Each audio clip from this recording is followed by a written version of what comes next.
লাউ কারিহাল কাফিরুন। আমার আল্লাহ পাক রাব্বুল আলামিন ডাক দিয়া কয়, ও জগতের মানুষ, আমি আমার নবীকে দুনিয়াতে পাঠাইছি, একটা নূর তোমাদের কাছে পাঠাইছি। এমন কিছু মুনাফিক কাফের আছে যারা আমার নূরের আলোটা বিআফওয়াহিহিম এই নূরটারে বন্ধ করে দিতে চায়। তবে আমি দয়াল নবী রাহমাতাল লিল আলামিন নবীর আল্লাহ একটা চ্যালেঞ্জই করেছেন। আমার আল্লাহ পাক রব্বুল আলামিনের কোন বান্দা যদি ওই নবীকে মানে, ওই নবীকে বিশ্বাস করে, তারা অবশ্যই আল্লাহর কোরআন মানবে। কোরআনের প্রত্যেকটা অক্ষরে অক্ষরে, হরফে হরফে, কোরআনের প্রত্যেকটা বাক্যের মধ্যে, কালামের মধ্যে, আয়াতের মধ্যে আমার আল্লাহ নূর নবীজির শান মুবারক রেখেছেন। আমার আল্লাহ পাক রব্বুল আলামিন ডাক দিয়া কয়, বান্দা ওয়াল্লাযিনা এবং যাহারা ইউযুনাল মুমিনিনা ওয়াল মুমিনাত, কোন ঈমানদার বান্দা এবং বান্দিকে কষ্ট দেয়, বিগয়রি মাক্তাসাবু, কোন অন্যায় ছাড়া, ফাকাদ ইহতামালু বুহতানা ওয়া ইসমাম মুবিনা, তারা যেন পাপের বোঝাগুলা তাদের মাথার মধ্যে নিজেরা নিজেদের মাথার মধ্যে নেয়। বাজানো ও আমার সৈয়দপুরের বাবারা, বন্ধুরা, পর্দার অন্তরালে দেখলাম অনেক মা বোনেরা বৈশা বৈশা উঠানের মধ্যে শুনতেছে। একটু মনোযোগ দিয়া শুনবেন, আমার আল্লাহ কেন আয়াতে কারিমাটা নাযিল করলো। আমার আলা হযরত ইমামে ইশকে মোহাব্বত ইমাম আহমদ রেজা খান ফাজলে বেরলভী ওনার তাফসিরে কানজুল ঈমান নুরুল ইরফানের মধ্যে আয়াতে কারিমার সুন্দর ব্যাখ্যা লিখতেছেন। আল্লাহর কোন ইমানদার বান্দা বান্দি, এক কথায় ইমানদার বামানা বি সলিহিন, ইমানদার বামানা বি আবিদিন, ইমানদার বামানা বি নফসিহিন, এমন কিছু বান্দাদেরকে যারা দুনিয়ার জমিনের মধ্যে কষ্ট প্রদান করে, এক কথায় কোন আল্লাহর ওলিদেরকে অথবা আল্লাহর কোন ওলি হক্কানি কোন ইমানদার মহিলাদেরকেও কষ্ট দেয়, আমার আল্লাহ পাক রাব্বুল আলামিন ঘোষণা করে তারা মূলত কষ্ট দেয় না, কষ্ট দেয় না ইনকাম করা ছাড়া। রিক্সা না চালাইলে রিক্সার ড্রাইভাররে কেউ ভাড়া, জোরে কথা বলে না, রিক্সা না চালাইলে রিক্সার ড্রাইভারকে কেউ ভাড়া, মাটি না কাটলে রং ফুইরা বদুল্লা বলেন আর যা বলেন খামলা বলেন, তারে কেউ বেতন। ঠিক তেমন ভাবে আল্লাহর নবী ডাক দিয়া কয়, উম্মত, আল্লাহর ঘোষণা, কোন ইমানদার বান্দা বান্দি আল্লাহর ওলিয়া উলিয়াদেরকে কেউ যদি কোনো অন্যায় ছাড়া কোনো কষ্ট দেয়, তারা যেন পাপের বোঝাগুলা ফাপ কামাই না করেও তাদের মাথার মধ্যে নেয়। কি নাউজুবিল্লাহ, জোরে কইলেন না, এখনো জোরে নাউজুবিল্লাহ কইলেন না। আজকের মাহফিল শাহ সৈয়দ হাসান আল আনসার রহমতুল্লাহ আলাইহির মাহফিল। উনাকে নিয়ে কেউ যদি বাজে মন্তব্য করে অথবা ওনার পন্থী কোনো আউলিয়া কেরামদেরকে নিয়ে কেউ যদি বাজে মন্তব্য করে, শাহজালাল ইয়ামিনী থেকে এই পর্যন্ত কোনো আউলিয়া কেরামকে নিয়ে কেউ যদি বাজে মন্তব্য করে, আল্লাহ পাক রাব্বুল আলামিনের পেয়ারা হাবিব আল্লাহর কোরআন থেকে কয় তারা ফাফের বোঝা তাদের মাথায় নেয়। ও বন্ধু, একটু সরল সোজাভাবে আপনাদেরকে বোঝাইতে চাই। একবারে নবীজির হাদিস শরীফ প্রমাণ করে, আমরা যারা গুনাহ করে আমাদের আমল নামায় গুনাহ লেখা হয় কি হয় না?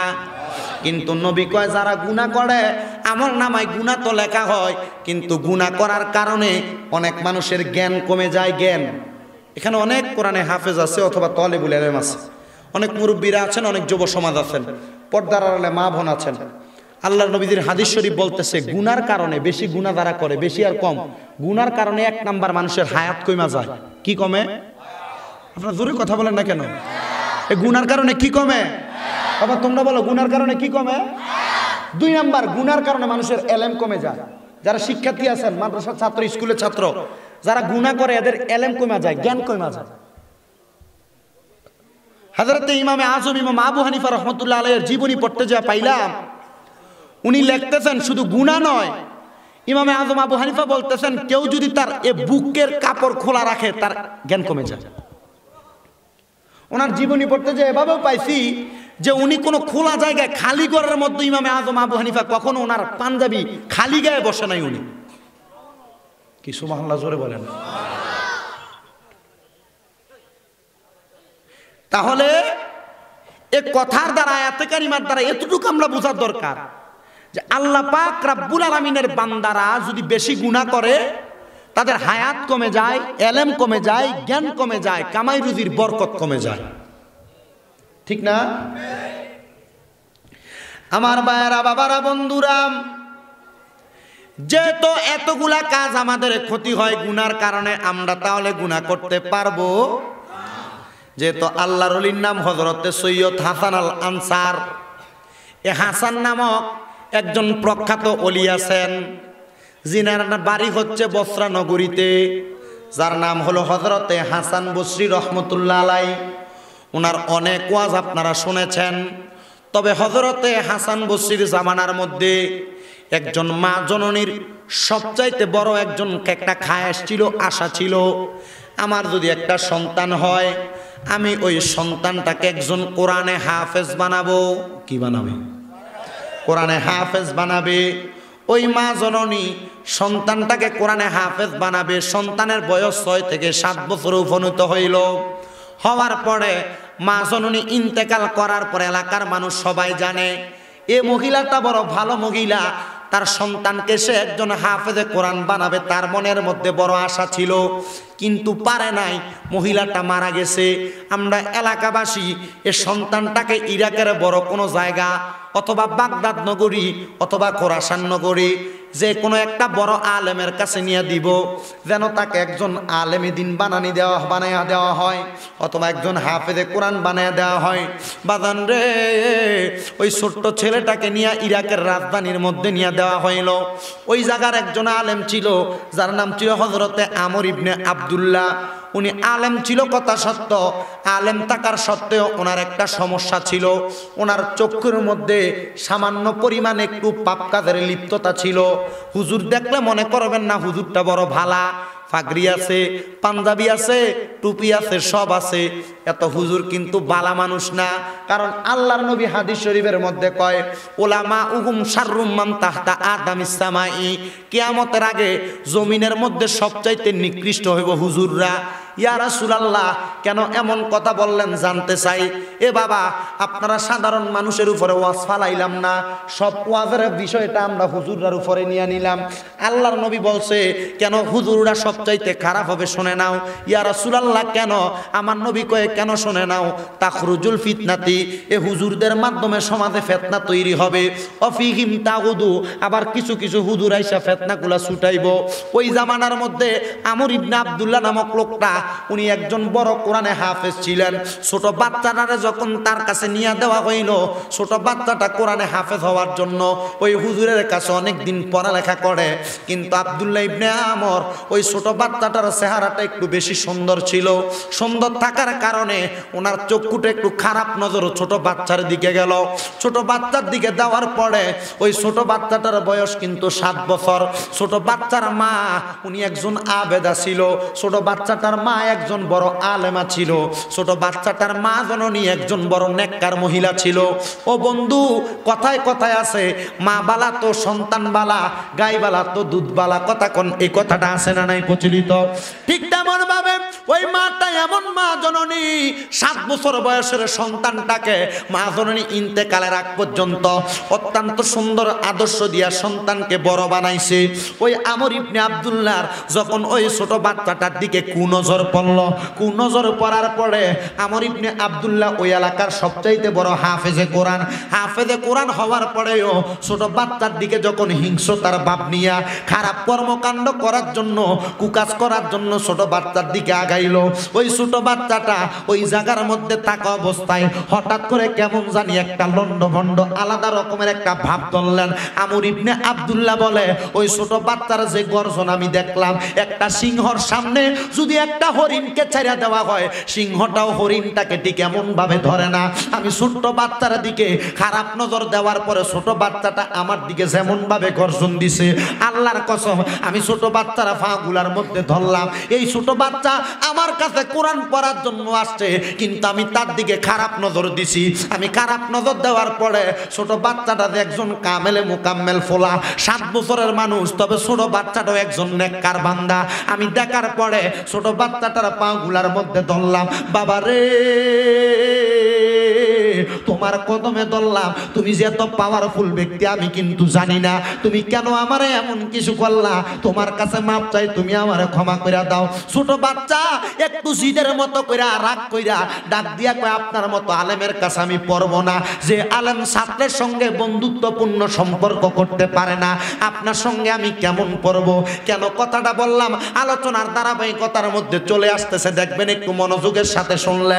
আজকের মাহফিলে শেখ মোহাম্মদ শহীদুল ইসলাম বুঝতাম হুজুর ঘরের মধ্যে আসার পরে দেখলাম এত আন্তরিক, ছাত্রদের প্রতি কত ভালোবাসা, এলাকার মানুষের প্রতি কত ভালোবাসা দেখে কথা বলে। আলেম তো এমন হওয়া উচিত, কারণ হাদিস শরীফের মধ্যে দেখলাম আমার নবী ঘোষণা করে আল আদাবু খায়রুম মিনাজ যাহাবি ওয়াল ফিদ্দাতি, আদব হইল স্বর্ণ এবং রূপার চাইতে উত্তম। আদব দেখাইতে পারবেন আপনি যদি কাউকে সম্মান করেন, আপনাকে জগতের মানুষ সম্মান করবে। আমার কুমিল্লা শহরের মধ্যে আপনাদের দোয়ায় এখনো 6-6টা মাদ্রাসা কুমিল্লাতে গুনাহগার শামীম রেজার, ওই মাদ্রাসার যে মাদ্রাসার মধ্যে যা ঢুকি পোলাপান একসাথে চলে আসে সালাম করার জন্য। কেন কেন কেন? কারণ আমি চেষ্টা করি আমার পোলাপানগুলার আদব শিক্ষা দেওয়ানোর জন্য। হে বন্ধুরা, ভাই বাবারা, ওই ছাত্রটা মনটা রাগ কইরা নারাজ হইয়া ওই হযরতে আমর ইবনে আব্দুল্লাহ দরবার থেকে যখন চলে যায়, যাওয়ার পরে ওই বাচ্চাটা একটা বদদোয়া দিয়া যায়, আমি আপনার মতো উস্তাদের কাছে পড়ালেখা করব না। ছাত্র যখন চলে যায়, আমর ইবনে আব্দুল্লাহ আল্লাহর কোরআনটা সামনে নিয়া তওবা কইরা আল্লাহর কোরআন পড়তে গেছে। উনি তো ইরাকের বড় একজন হাফেজে কোরআন ছিল। খোদার কসম রে বাবারা, ওই বাচ্চা, ওই মূর্খ, ওই আমর ইবনে আব্দুল্লাহ কোরআনে হাফেজ ছিল কথা সত্য, কোরআনে হাফেজ ছিল কথা সত্য। কত চেষ্টা করে আল্লাহর কোরআন তার মুখে দিয়া পড়ার জন্য, ওই আমর ইবনে আব্দুল্লাহর মুখে দিয়া আল্লাহর কোরআনের তেলাওয়াত বাহির হয় না। নাউজুবিল্লাহ কোন মিয়া? আগেই বলে দিছি, গুনাহ মানুষের এলেমকে ধ্বংস করে, হায়াত ধ্বংস করে। গুনাহ মানুষের রিজিক বন্ধ করে দেয়। যখন আপনি গুনাহ করবেন, রিজিক বন্ধ হয়ে গেছে, মনে করবেন আপনার গুনাহ বেশি হয়ে গেছে। যখন আপনার রোগ সুখ বেড়ে গেছে, মনে করবেন আপনার গুনাহ বেশি হয়ে গেছে। যখন আপনার হায়াতে দুর্বলতা দেখবেন, তখন মনে করবেন গুনাহ বেশি হয়ে গেছে। হে বাবারা, কুমিল্লা থেকে এত দূরে এই কথাগুলা শোনার জন্য আসা কিন্তু উদ্দেশ্য নয়। যদি আপনারা আমার কথাগুলা শুই না আপনার জীবনে গুনাহ করা বন্ধ করেন, তাইলে মনে করবো আমার ওয়াজটা কামে লাগছে। সৈয়দপুরের মানুষের এত টাকা দিয়া কুমিল্লা থেকে বক্তাই না কামে লাগছে, নচেত এ কান দিয়া ঢুকাইলেন, ওই কান দিয়া বাহির করলেন, আগামীকালকে থেকে আবার গুনার কাজে লিপ্ত হইলেন, এমন ওয়াজের কোনো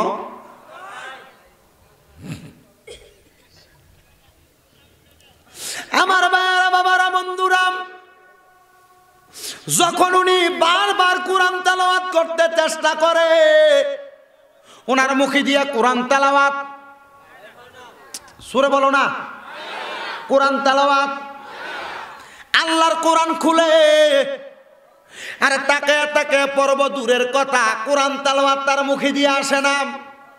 উনি বলে, হায় রে, এমন কি বদদুয়া লাগলো, এমন কি সমস্যা হইল, আমি সব বলতে পারি কিন্তু আল্লাহর কোরআন পড়তে। কিন্তু ওই জামানার সবচাইতে বড় মাফের একজন কোরআনে হাফেজ ছিল। যারা মাদ্রাসায় পড়ালেখা করতেছো তোমরা বুঝবা, এ আদ বেশি ছিল এ বেটার, যেখান দিয়া ধরতো ওই জায়গা দিয়ে উত্তর দিতে অসুবিধা ছিল না ওনার। কিন্তু ছাত্রটার সঙ্গে সামান্য পরিমাণ খারাপ কুনজর দেওয়ার কারণে ওনার এলেম আল্লাহ সব উঠে নিছে। উনি চিন্তা করলেন, এখন আমার কি হবে? আর কোন দিক দিশা না পাইয়া ওনারা জানে জগতের মধ্যে আলেম ওলামা যা করতে পারে তার চাইতে বেশি করার মতো ক্ষমতা আউলিয়া কেরামেরাও পারে না? সৈয়দ হাসান আল আনসার কেউ বুঝিতে পারে না রে ওলি আল্লাহর খেলা, হায়রে পীর মুর্শিদের খেলা। ওরে না বুঝিয়া ভুল করিলে তারে গটে মরণ জ্বালা, বলেন না বুঝিয়া ভুল করিলে তারে গটে মরণ জ্বালা। কেউ বুঝিতে পারে না রে ওলি আল্লাহর খেলা, হায়রে পীর মুর্শিদের খেলা। ওরে ৩৬ বছরে কেউ পায় না কোনো আনা, আবার ৬ মাসেরও কালের দয়াল পায় যে ১৬ আনার দয়াল পায় যে ১৬ আনা। দয়াল যারে ইচ্ছা তারে দিয়া বসাও তৌহিদের মেলা, বলেন যারে ইচ্ছা তারে দিয়া বসাও তৌহিদের মেলা। কেউ বুঝিতে পারে না রে ওলি আল্লাহর খেলা, হায়রে পীর মুর্শিদের খেলা। খেলা, কথা কন না ঠিক না বেঠি? ওই বাচ্চাটার কত পাওয়ার। আমর ইবনে আব্দুল্লাহ বুঝে নাই কোরআন তেলাওয়াত মুখে দিয়া বাইর হয় না। চিন্তা করলো কার কাছে যাব, কার কাছে যাব। খবর পাইছে, দেমাগের মধ্যে আসছে আমরার এলাকার বড় আল্লাহর ওলি, ওনার নাম হইল হযরতে হাসান বসরি। মারহাবা জোরে কন্যা। ওনার নাম হলো হযরতে হাসান বসরি। হযরতে আমর ইবনে আব্দুল্লাহ হাসান বসরির দরবারের মধ্যে গেছে, যাইয়া দেখতেছে হাসান বসরি ওই জায়গার মধ্যে বয়ান পেশ করতেছে। বৈশা গেল পিছনে আমর ইবনে আব্দুল্লাহর এই কর্মকাণ্ড দেখা। অন্য সময় হাসান বসরির দরবারে আমর ইবনে আব্দুল্লাহ গেলে সব মানুষের জায়গা ফাঁকা কইরা হযরতে হাসান বসরি তার সামনে আইনা বসায়, কিন্তু এই দিন আর হাসান বসরি তারা আইনা সামনের কাতারে বসায়। আমি তো পড়ো কোরআনে হাফেজ, উনি জানেন প্রত্যেক দিন আমার আইনা সামনের কাতারে বসায়, আজকে দিয়ে আমার বসায় না। নাকি হাসান বসরির কাছে এই ফলা বিচার দিছে? ওই ছেলেটার মনে বড় ডর আমর ইবনে আব্দুল্লাহর মনে। উনি চিন্তা করলেন না জানি হযরতে হাসান বসরির কাছে বিচার দিছে। এই চিন্তা করতে করতে করতে করতে হাসান বসরির বয়ান শেষ। সব মানুষ যখন চলে যায়, ওই আমর ইবনে আব্দুল্লাহ হাতটা জোর কইরা করজোরে দাঁড়ায় ডাক দিয়া কয়, হাসান বসরি ও হুজুর, আপনার কাছে আমার করজোরে আবদার, প্রত্যেক দিন আপনি আপনার দরবারের সামনের কাতারে আমাকে বসান, আজকে দি বসাইলেন না, আমার কোনো অন্যায় বা বেয়াদবি হইছে নাকি? হাসান বসরি ডাক দিয়া কয়, রে আব্দুল্লাহ ইবনে আমর, এ আমর ইবনে আব্দুল্লাহ, তুমি যখন আমার দরবারে ঢুকছ আমি হাসান বসরির শরীরটা ভার হইয়া গেছে। তোমার চেহারার মধ্যে প্রত্যেক দিন আমি যে নূরটা দেখতে পাই, আজকে আমার দরবারে ঢুকার পরে আমি সে নূরটা আর দেখি নাই। হে বাবা, আমি রুমে বৈশা পর্যন্ত আমি আজকের মাহফিলে আমার একজন উস্তাদের কথা বলছি, যিনি আমাকে 1 থেকে দাখিল ক্লাস পর্যন্ত বড় গাইডলাইন করছেন। আমার কুমিল্লা রঘুপুর ইসলামিয়া দাখিল মাদ্রাসার প্রিন্সিপাল হুজুর, সুপার হুজুর মাওলানা আব্দুল মান্নান তাহিরি হুজুর। উনি আমার যেই সময় যখনই সামনে পায়, চেহারাটার দিকে তাকাইলে মাঝে মাঝে বইলা দেয় আমার টেনশনের কথাগুলা। চিন্তা করি রে হুজুর কেমনে জানি এমন কথাগুলা বলতে পারে। এরপরে বুঝতে পারলাম আল্লাহ পাকের প্রিয় বান্দাদের একটা নামাজ আছে, যেটার নাম হলো ইস্তেখারার নামাজ। কি নামাজ? ইস্তেখারার নামাজ।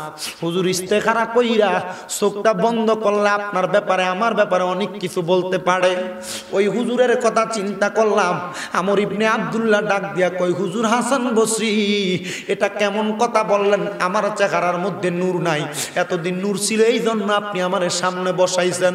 হুজুর, যেহেতু আপনি এতটুক পর্যন্ত বলতে পারছেন, আমার একটা বিশ্বাস আমার চেহারা থেকে কেন নূর চলে গেছে আপনি সেটাও বলতে পারবেন। হুজুর আপনি বলার কাম নাই, আমি আপনার একটা কথা বলি হুজুর, আমার ভিতরে তো আল্লাহর কোরআন ছিল। আজকে সকালবেলা থাইকা আমি আমর ইবনে আব্দুল্লাহ আল্লাহর কোরআন কত তেলাওয়াত করি, কিন্তু আমি কোরআন তেলাওয়াত করতে গেলে আমার মুখে দিয়া আল্লাহর কোরআন তেলাওয়াত আসে না। হুজুর এটা কেন হইল আপনার কাছে জানতে চাই। ডাক দিয়া কই, বাবারে এমন কোন বড় গুনাহ করছো যে গুনার কারণে তোমার মুখ দিয়া কোরআন তেলাওয়াত বাহির হয় না? এবার ওই হুজুরটা আমর ইবনে আব্দুল্লাহ ডাক দিয়া কই, হুজুর আমি অন্য কোনো খারাপ কাম করি নাই। আমার দরবারে একটা ছাত্র আসছে, যে ছাত্রটা আসার পরে আমি তার দিকে খারাপ দৃষ্টি দিছিলাম, এই জন্য মনে হয় আমার জবান দিয়া আর কোনো কথা আসে না। হুজুর আপনি আমার এটার একটা শেফা কেমনে হইব, এটার একটা সমাধান কেমনে হইব, আপনি আমারে এমন একটা রাস্তা দেখাইয়া দেন না। হাসান বসরি কয়, বাবা এই রাস্তাটা আমি তোমারে দেখাইতে পারবো না, তুমি এই মুহূর্তে মক্কা নগরীতে চইলা যাও, মক্কা নগরী অথবা মদিনা নগরীতে চইলা যাও। বলে হুজুর কেন কেন কেন? বলে মদিনা নগরীর মধ্যে গেলে মসজিদে নববীর বারান্দায় আমার নবীজি আহলে সুফার 70 মতান্তরে 72 জন সদস্য নিয়া আমার নবী বক্তব্য দিত, আমার নবীর কথাগুলা তারা লিখে রাখতো, লিপিবদ্ধ করত। এখনো পর্যন্ত মসজিদে নববীর বারান্দায় আহলে সুফাদের মতো অনেক বড় বড় ওলামায়ে কেরামরা বয়ান করতে থাকেন। যারে বাবা যা ওই জায়গার মধ্যে দেয়া বড় একজন আলেম দিন দেখবা, আল্লাহর ওলি দেখবা, উনি তোমার যে সমাধান দেয় তার থেকে তুমি সমাধান নিবা। বাজান রে ও আমার ভাইয়েরা বাবারা বন্ধুরা, এবার আল্লাহর বান্দাটা এই যাইতে যাইতে যাইতে যাইতে মক্কা নগরীতে গেছে। মক্কাতে যাই হজ সম্পূর্ণ করছে, কিন্তু তার জবান দিয়া আল্লাহর কোরআন আসে না। এবার মদিনাতে যাইয়া ওই আল্লাহর বান্দা আমর ইবনে আব্দুল্লাহ যখন মদিনা নগরীর মধ্যে প্রবেশ করলো, ঢুকার পরে দেখতেছে মদিনা নগরীর বারান্দার মধ্যে অনেক মানুষ ওই জায়গায় বয়ান শুনতেছে, অনেক মানুষ বয়ান শুনতেছে। আর সুন্দর নুরানি চেহারাওয়ালা একটা ব্যক্তি, মাথাটা কেমন জানি ঘুমটা দেওয়া মাথাটা দিয়া ওই ব্যক্তিটা বয়ান করতেছে। ওই ব্যক্তিটার বয়ানগুলা শোনার পরে অনেক মানুষ ওই মজলিসের মধ্যে কেমন জানি বেহুশ হইয়া পড়া যায়। কিন্তু ওনার মনের মধ্যে বড় চিন্তা, ঘুমটাটা দেওয়া চেহারাটা কেন তোলে না? খাটো খাটো মানুষ দেখা যায়। আমারে হাসান বসে ওনার সন্ধানে আসার কথা বলছে, উনি যদি আমার দোয়া কইরা দেয় তাইলে আমার আল্লাহর কোরআন তেলাওয়াত আমার মুখে দিয়া বাইর হইব। ভাইও, এবার যখন ওই আল্লাহ পাকের বান্দাটা সামনের কাতারে যায় না, পেছনের কাতারে বইসা রইছে। পেছনের কাতারে বসতে দেরি, এমন টাইমে যে ব্যক্তি বক্তব্য দিতেছে সবাইকে ডাক দিয়া কয়, ও এলাকার মানুষ, তোমরা যে আমার সামনে বক্তব্য শুনতেছ, মাঝখান গিয়া জায়গা কইরা দাও। আমাদের কাছে বড় মাপের একজন হাফেজে কোরআন আগমন করেছে, তার সামনে আইতে দাও। আমর ইবনে আব্দুল্লাহ বড় অবাক হইয়া গেছে, কয় এই ব্যক্তি আমার খবর জানলো কেমনে? হাসান বসরি খবর দিছে বসরা নগরীতে, আমি আইলাম মদিনা নগরীতে। এই ব্যক্তি আমি যে মদিনাতে আসি, আমি যে একজন কোরআনে হাফেজ, খবর জানলো কেমনে? জোরে সুবহানাল্লাহ বলেন। আল্লাহর ওলিরা চাইলে খবর জানে না। কিসের মাধ্যমে? ইস্তেখারার মাধ্যমে। কিসের মাধ্যমে? ইস্তেখারার মাধ্যমে। আল্লাহর নবী যারা, ওনারা মুজিজার মাধ্যমে ওনারা গায়েবের খবরগুলা দিতেন না। আর আল্লাহর ওলি যারা, ওনারা এলহামের মাধ্যমে, ইস্তেখারার মাধ্যমে ওনারা গায়েবের অনেক খবর, সামনের দিকে কি হবে এগুলা বলতে পারে। বড় বড় আউলিয়া কেরামগণ এ সমস্ত বিষয়ে ভক্ত মুরিদানদের বিপদ আপদের ব্যাপারে ওনারা মানুষকে জানান করে দেয়। দেয় কি দেয় না? কথা বলেন না। দেয় কি দেয় না? দেয়। এই জন্য আউলিয়া কেরামকে অস্বীকার করা যাবে না, আউলিয়া কেরামের পথ ছাড়া যাবে না। আজকে সৈয়দপুর এলাকার সুন্নি যুবক ভাইয়েরা যে আউলিয়ার, যে অলির স্মরণে এত সুন্দর মাহফিল করেছে, ওনার দামানটা ধরে রাখবেন। ওনার মাধ্যমে যেন আল্লাহ পাক আপনাদের দুনিয়া আখেরাত সম্পূর্ণ দিকগুলা যেন পরিপূর্ণ করে দেয়, সেদিকটা চিন্তা করবেন। আল্লাহ কবুল করুন। জোরে পড়েন আমিন।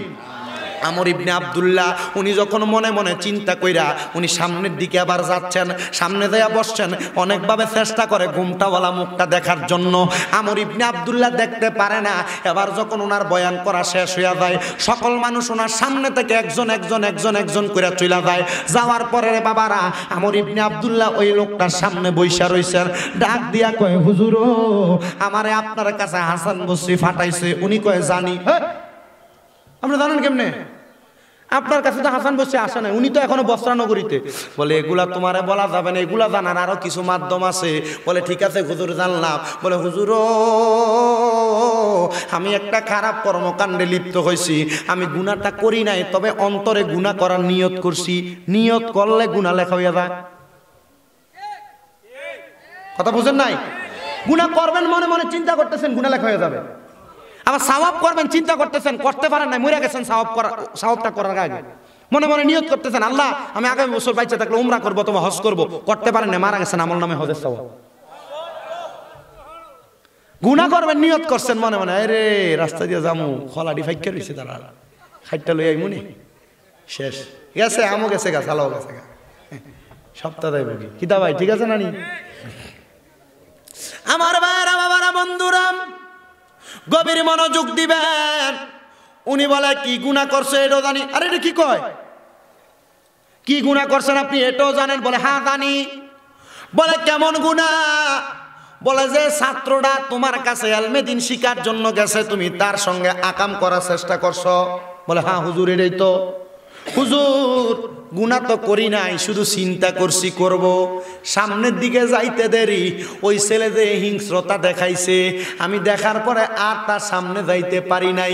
হুজুর গো তারা ছাড়া দিলাম, কিন্তু সকালবেলা আল্লাহর কোরআন নিয়ে বসলাম, এ পর্যন্ত এখনো পর্যন্ত আমার মুখে দিয়ে একটা কোরআনের আয়াত বাইর হয় নাই। হুজুর কেন? বলে তোমার গুনার কারণে। তবে আমার আল্লাহ পাক রাব্বুল আলামিনের কাছে তুমি তওবা করো, যে ছেলেটা তোমার কাছে গেছে, ওই ছেলেটা একজন কামেলে মুকাম্মেল ছেলে। হে আমার সৈয়দপুরের বাবারা, কামেলে মুকাম্মেল কি আপনি এখনো তো জানেন না? কামেল মানে পরিপূর্ণ, মুকাম্মেল মানে পরিপূর্ণর চাইতে পরিপূর্ণ। কেমন পরিপূর্ণ? যারা একবার পরিপূর্ণ হওয়ার পরে একটা বালতির মধ্যে পানি পরিপূর্ণ করলেন, আবার পানি দিলেন, পরিপূর্ণ হইয়া যেগুলা বাহির হইয়া উতরে পড়ে, ওই পানিগুলা হইল পরিপূর্ণর চাইতে পরিপূর্ণ। আল্লাহর ওলিরা কামেলে মুকাম্মেল মানে ওনারা পরিপূর্ণ চাইতে আরো অধিক পরিপূর্ণ, পরিপূর্ণ চাইতে আরো অধিক পরিপূর্ণ। আলেমরা আলেম বানায়, আল্লাহর ওলিরা ওলিও বানায়, আলেমও বানায়।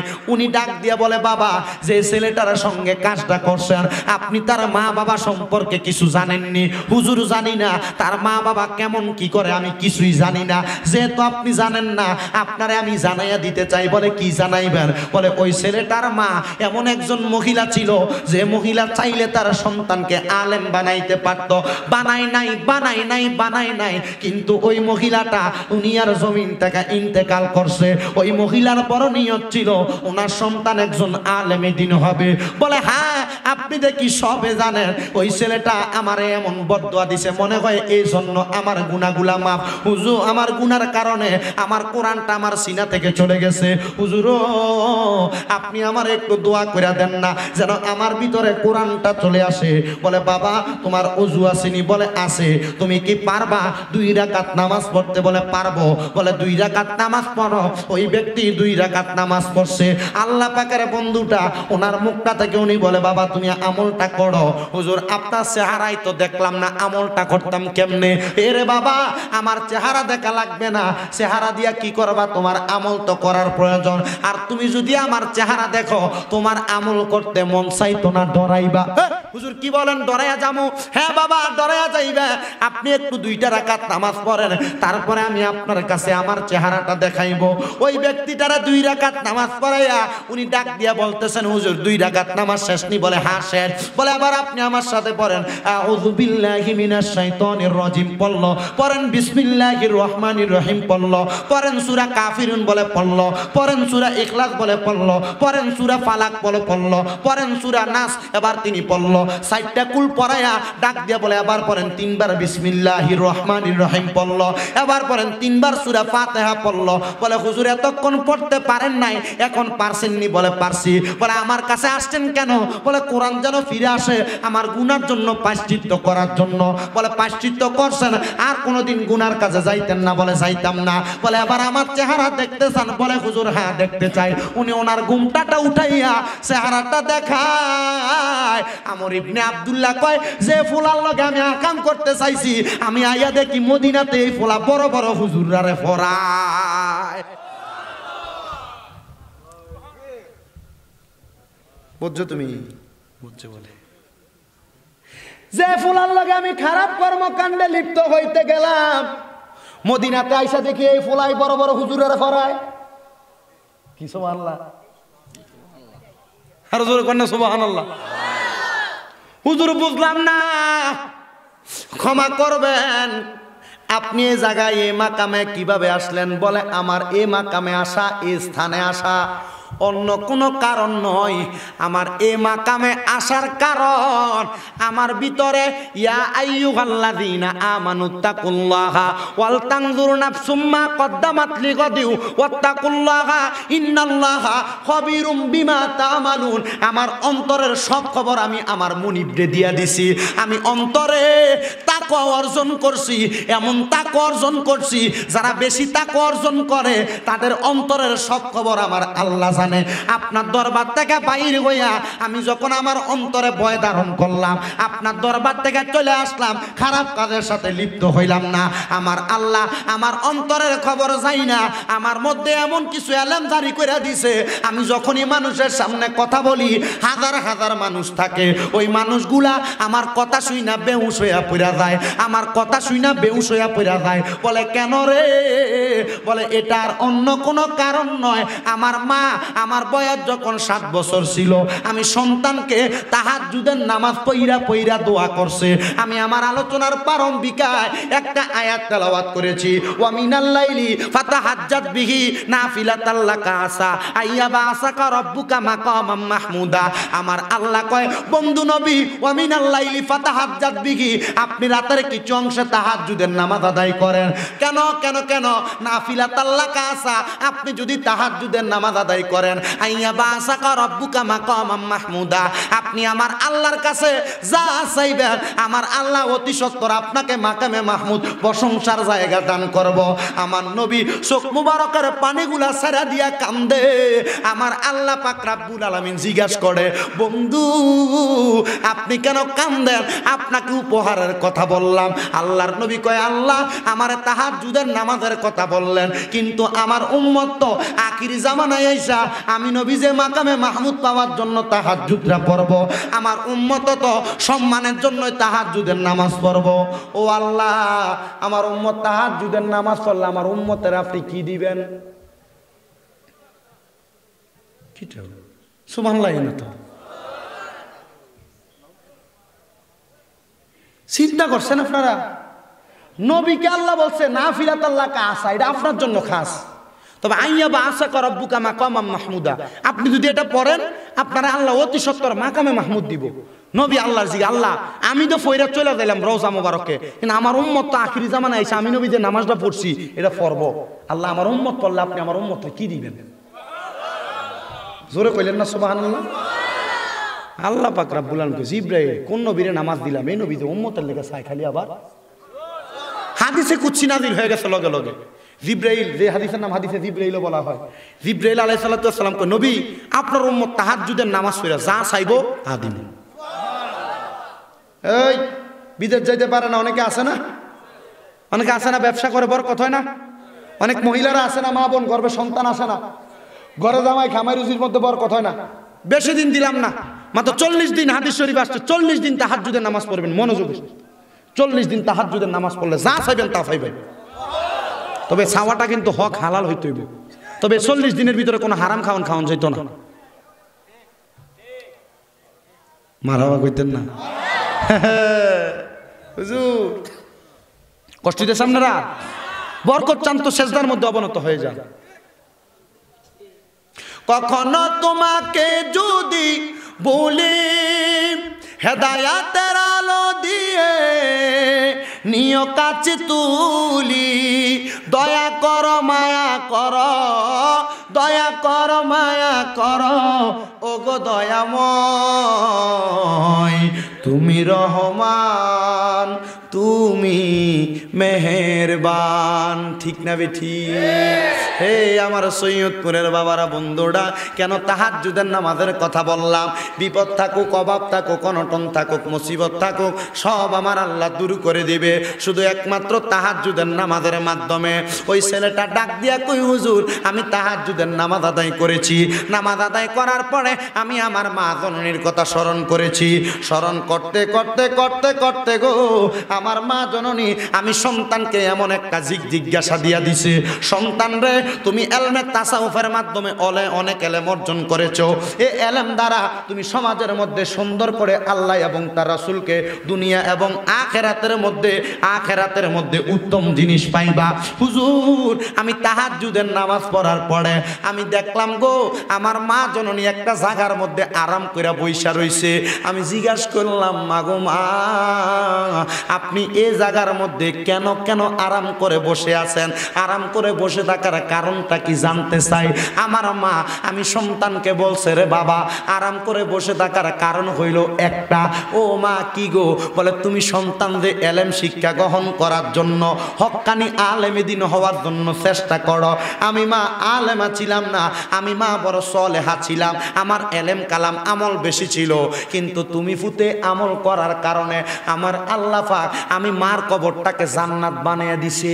হে আমার সৈয়দপুরের ভাই বাবারা, আপনারা তো অনেকে আছেন আপনার মা নাই, আপনারা তো অনেকে আছেন আপনাদের বাবা নাই। ও হুজুর, হ্যাঁ অবশ্যই কথা তো সত্য, আমার মা নাই, আমার বাবা নাই। পর্দার অন্তরালে কত মা বোনেরা বৈশা ওয়াজ শুনতাছে, অনেকের মা নাই বাবা নাই। একটাবার কি চিন্তা করলেন না আপনার মা বাবা কবরে কেমন আছে? আপনি তাহাজ্জুদের নামাজ পড়েন, 40 দিনের মধ্যে একটু কান্নাকাটি করেন, দেখবেন রে বাবা আপনার মা বাপ কবরে কেমন আছে আমার আল্লাহ আপনারে জানাইয়া দিব ইলহামের মাধ্যমে। বন্ধুরে, ওই মা বাপ কবরে জান্নাতে আছে না জাহান্নামে আছে আপনি সন্তান কিন্তু জানেন না, আপনি সন্তান কিন্তু জানেন না। কিন্তু আল্লাহর নবীর হাদিস, আমি আবু দাউদ শরীফের হাদিস তেলাওয়াত করছি, যাদের মা বাপ মারা যায় আমার নবীর সাহাবাই কেরাম নবীকে প্রশ্ন করে, ইয়া রাসূলুল্লাহ আপনি নবীর কাছে জানতে চাই, হাল বাকিয়া মিন বিররি আবওয়াইয়া শাইউন আবার রুহুমা বিহি বাদা মাউতিহিমা। নবী গো, আপনার কাছে জানতে চাই, আমরার মা বাবা মারা যাওয়ার পরে আমরা সন্তানের কোনো দায়িত্ব আসেনি? এই সন্তানের দল আপনার মা বাপ বেঁচে থাকা অবস্থা আপনি মারে খাবান, মারে ফল খাবান, মা বাপের ওষুধ বড়ির খরচ দেন, কিন্তু না রে না, আপনি মনে করেন মা বাপরে মাড়ি দিয়ে চলে আসলাম, মারা যাওয়ার পরে আমি সন্তানের মা বাবার উপরে দায়িত্ব শেষ হয়ে গেছে। হে বাবারা, না না না, আমার নবী কয় মা বাপ মারা যাওয়ার পরে একটা সন্তানের ওই মা বাবার উপরে আরো 5টা হক আছে। ও মা, হুজুর এটা কেমন কথা? আম্মা আব্বা মারা যাওয়ার পরে বুঝি আরো 5টা হক আছে। হুজুর হকগুলা কি জানতে চায়? আমার নবী কয় 1 নম্বর হক হলো আসসালাতু আলাইহিমা, তোমরা মা বাবা মারা যাওয়ার পর আম্মা আব্বার লাগা দোয়া করবা, ওয়াল ইস্তিগফারু লাহুমা, আম্মা আব্বার লাগা ক্ষমা প্রার্থনা করবা, ওয়া ইনফাজু আহাদিহিমা, আম্মা আব্বার কোনো ঋণ থাকলে ওয়াদা থাকলে পূরণ করবা, আম্মা আব্বা পছন্দ করতে এমন কাজগুলা করবা, ওয়া ইকরাম ওয়াসিলাতির রাহমিল্লাতি লা তুসালু ইল্লা বিহিমা, আম্মা আব্বার বয়সী কোনো এলাকায় আত্মীয় স্বজন থাকলে এরারে তোমরা সম্মান করবা, ওয়া ইকরামু সাদিকিহিমা, আম্মা আব্বার বয়সী মুরব্বি থাকলে তারারে সম্মান করবা। নবী গো, এগুলা করলে কি হইব? বাপের বয়সী কোনো মুরব্বিরে সালাম দিলে, সম্মান করলে, খানা খাওয়াইলে আমার আল্লাহ পাক রব্বুল আলামিন বাবার কবরে জান্নাত দিব। মার বয়সী কোনো মুরব্বিরে সম্মান করলে, আব্বার বয়সী কোনো মুরব্বির ইজ্জত করলে আমার আল্লাহ আপনার মা বাবার কবরে ইজ্জতের ব্যবস্থা করব। বন্ধুরে, আপনার মা বাবা আপনারে বড় কষ্ট করে মানুষ করছে, আপনার মা বাবা আপনি সন্তানকে বড় আরামায়েশ করে মানুষ করতে পারে নাই, কিন্তু মা বাবা এত কষ্ট করে মানুষ করছে। আব্বাজান সিরা লুঙ্গিটা পরা পরা সিলাই করে করে সিরা লুঙ্গিটারে উল্টায়া পাল্টায়া পড়ছে। আপনার আব্বাজান নিজে কোনো নতুন লুঙ্গি পরতে বড় কষ্ট হয়েছে, কিন্তু আপনি সন্তানরে নতুন জামা কাপড় পরাইছে। একটাবার চিন্তা করলেন না, একটাবার চিন্তা করলেন না, একটাবার চিন্তা করলেন না আপনার বাবাজান ওনার পায়ের জুতাটা পায়ে দিতে দিতে পায়ের জুতার তালুটা পর্যন্ত মাটির সঙ্গে লাইগা গেছে। আব্বা কোনো নতুন জুতা পরে নাই, কিন্তু ওই জুতাটা আপনি সন্তানরে আব্বা নতুন জুতা কিনা পরাইছে। একটাবার চিন্তা করেন ও সৈয়দপুরের মানুষ, আপনার মা জননী সিরা জুতাটা, আপনার মা জননী পুরান কাপড়টারে জোড়া তালি দিয়ে উল্টায়া পাল্টায়া পড়তো, কিন্তু আপনি সন্তানকে নতুন জামা কাপড় স্কুলে মাদ্রাসায় যাইতে 10-5 টাকা হাতে দিয়ে দিত। আজকে আপনার মা কবরে, আপনি আপনার মা জননীরে একটা 500 টাকা দিয়ে কাপড় কিনা পরাইতে পারেন না, আপনার বাবারে অন্ধকার কবরে কোনো খাবারের ব্যবস্থা করতে পারেন না। এমনও সন্তানও তো আছেন যাদের মা বাপ বেঁচে আছে, কিন্তু মা বাপরে আপনারা জুদা করে দিছেন।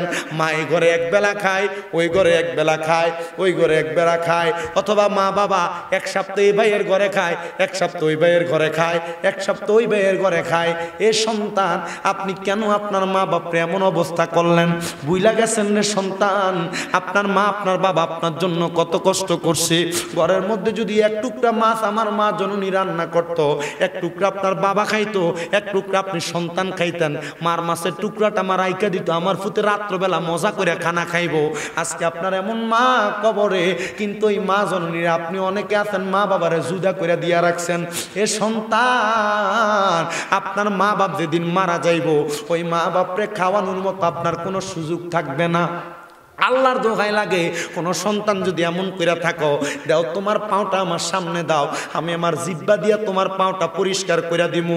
যদি কোনো এমন সন্তান এখানে থাকো, এখান থেকে বাড়িতে যাইয়া আম্মা আব্বা দুইজনের পাগুলা আঞ্জা করে ধরবা, ধরে ডাক দিয়া কইবা, মা এতদিন আপনার লগে জীবনে বড় অন্যায় করে ফালাইছি, আপনার সঙ্গে জীবনে বড় পাপ করে ফালাইছি, মাগো মা আল্লাহর হস্তে আমি সন্তানরে মাফ কইরা দেন, আল্লাহর হস্তে আমি সন্তানকে মাফ কইরা দেন। হে সন্তান, একটাবার চিন্তা করো, ওই আম্মা আব্বার কাছে যদি তুমি আম্মা আব্বা মারা যায় মাপ চাওয়ার মতো কোনো সুযোগ পাইতেন না, আম্মা আব্বা মারা গেলে আম্মা আব্বার কাছে ক্ষমা চাওয়ার মতো কোনো সুযোগ পাইতেন না।